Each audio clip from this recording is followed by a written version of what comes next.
In a positive development for Nigeria's economy, Africa's fourth largest economy has seen its gross domestic product grow by 3.46% in the third quarter of 2024.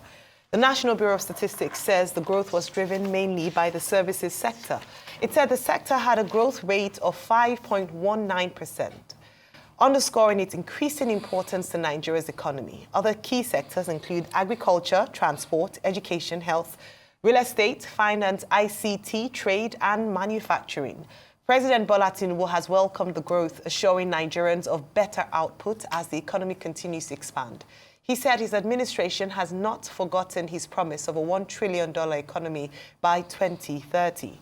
Joining us now on the show as we analyze the gross domestic product growth by 3.46% in the third quarter of 2024 is Vincent Oshoma, an economist and acting managing director, Midpoint Capital Limited. Good morning, Mr. Oshoma, and you're most welcome to the morning show. Good morning. Thanks for having me. Okay, Vincent Oshoma, should the federal government be celebrating that we have 3.46% GDP growth? And, people have said, okay, GDP growth is based on macroeconomic indicators. Earlier on this program, and I was saying that what should concern us as ordinary Nigerians is a macroeconomic impact of these figures that they throw up.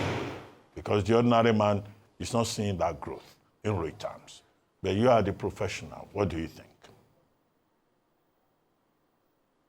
Yeah, good morning, Dr. Ruben. I quite agree with you, and most Nigerians will agree with you, because a lot of Nigerians are not really feeling the impact of this growth. But that does not take away the fact that we had, in quantitative terms, we had a growth in the economy, which in some way is how is positive, is good. But the one thing we always, economists will tell you that there's a difference between growth and development. But we are experiencing this growth, but the average Nigerian may not feel it because it's not actually affecting them. So I quite agree with you. But it's a positive thing when we experience such growth, when you look at how far we have come in the economy. Okay, all right. So let's break down the numbers. So according to the report, like I mentioned earlier, the growth was largely driven by the services sector, particularly the financial sector. And there have been concerns around the real sector, manufacturing, agriculture, real estate, and the likes. And people are saying, this administration have invested quite heavily in agriculture, for instance. The manufacturing sector is complaining that some of the reforms, policies of this administration is impacting negatively in that sector. What are some of the things that must be done to ensure that we see real growth in these sectors, particularly as we understand the impact they have on employment, the impact on the people themselves? Yes, like the report says, the growth is mainly from the service sector, which is a good thing when you look at the impact that it means that our economy is actually developing in terms of people transiting to the service sector. But when you look at the composition and in terms of employment, you have the agricultural sector and also the manufacturing, which also contribute and play a key role. And when you look at the impact, like you mentioned, the impact of the agricultural on the manufacturing sector due to some of the policies that we have seen in terms of the forex impact on forex devaluation, and also in terms of high cost of living, that sector is actually grappling for breath and actually have been going through a lot of challenges.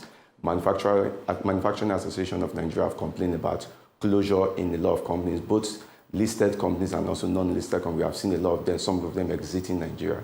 So I think in reversing that trend, we need targeted policies at the manufacturing sector.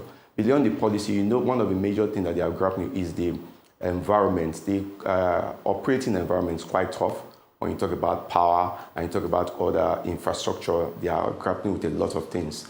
And with current high costs and the reduction in disposable income, they are affected. And so I think government needs to have targeted policies in terms of helping them. We can be talking about task cost, cuts or in terms of encouraging them to be able to survive, because their survival has a long-term impact on the average Nigerian economy.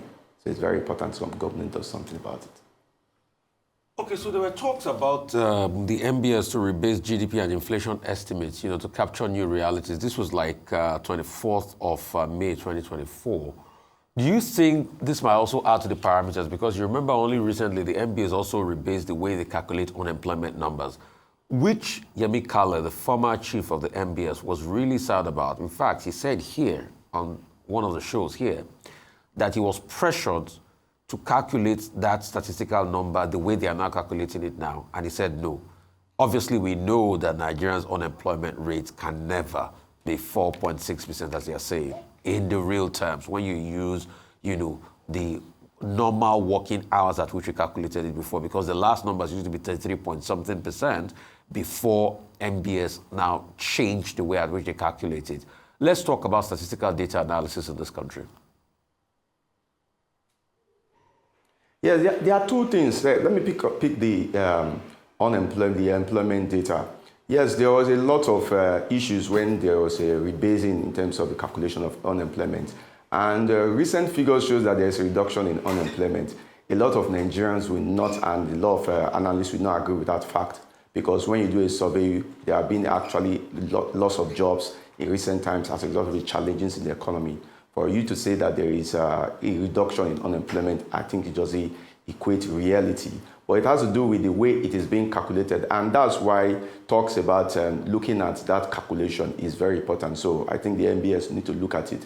Because if you don't capture the right figure, I think you'll be giving policy managers the wrong impression and giving them the wrong information to work with. So they need the right information that actually is as close to reality as possible, so that they will be able to adopt policies that will impact the common man. Then in terms of rebasing the GDP calculation, the last time it was done about 10 years ago, and I think it's not really going to have an impact on the people. I think it's just for statistics and it's just for reports, because the last time we saw it increase by more than 50%. So when they do a calculation rebasing, I think it is necessary in the sense that it's good to capture as economies grow and you see experience some restructuring. You need to bring in some of the sectors that have grown. Like I remember the last time Nollywood was brought in and was actually recognized as a major part of the GDP computation. Also at the ICT sector, these were not captured, were captured previously. So there are other sectors that they want to be looking at, which is a good thing going forward. But it does not really have much impact on the people just for the statistical part. Because I remember the last time, after the recomposition of the GDP, Nigeria became the #1 economy in Africa. But when you look at current realities, we have gone back and now we are currently the 4th economy in Africa. So it's not about rebasing, it's about doing the necessary things that will have a real impact on growth and development in the economy. Okay, Vincent Oshoma, let's leave statistics. Let's talk about the general framework of reforms, because all this GDP growth and all of that the government claims is within the context of the general reform of the Tinubu administration. Now, most recently, the president was praised in Brazil. We were told in the readout by the IMF chief, Georgieva. Now, but these reforms, again, I keep making the point. They say, yeah, these reforms would affect the ordinary man and all that. How soon? I know another economist, one of your colleagues, has talked about, the delayed effect. It won't come immediately. The government itself tells us to be patient. How soon do you think that we'll begin to see the real concrete, quotidian, on the street, effect of these reforms? Or do you think that there are problems with the reforms, as some persons have pointed out? Yes, that is a problem. That's a problem. Most people will agree with that. That's a problem, because most time when government officials talk about this reform, they continue to talk about it being good in the long run. But the economists will tell you that as commonly postulated that in the long run we are all dead. We need to have short-term and long-term wins. So, and that's what Nigerians have not really seen. We continue to see a change in the policies, and as well, let me give you an example: subsidy removal At the first time when it was removed, we have seen movement in the price several times, but Nigerians have not actually seen the impact of such increase. So they're having to pay, and they have not really seen the impact. We continue to talk about it being good for us in the long run. What about short-term wins? I think Nigerians will want to see short-term wins. Recently, the Minister of Finance came and said that Nigeria have saved about $20 billion as a result of these reforms. The question that average Nigerian will ask is that what have been done with these $20 billion that have been saved specifically?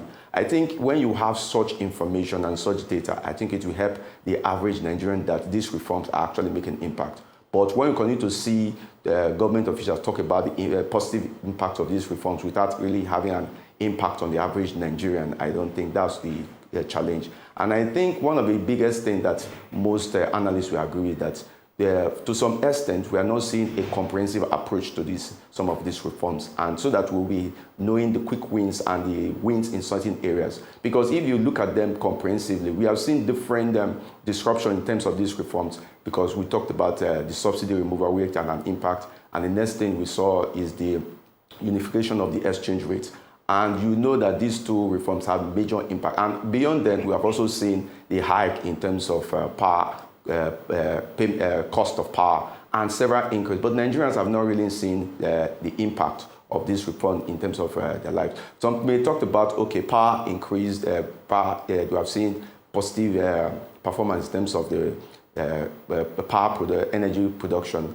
But when you talk to average Nigerian now, we have gone back to, it seems to have gone back to the old days. I think these are some of the things that the policy administrators need to look at, not just looking at the long-term effect, also look at quick wins and medium to long-term wins that Nigerians can be able to associate with. That will help Nigerians go through these tough times that we are going through and be able to see out these reforms. Otherwise, we have a risk of these reforms being derailed by citizens continue to complain about the impact it's having on them. Well, on that note, we'd like to thank you very much, Vincent Oshoma, for joining us on the morning show. Thank you very much indeed.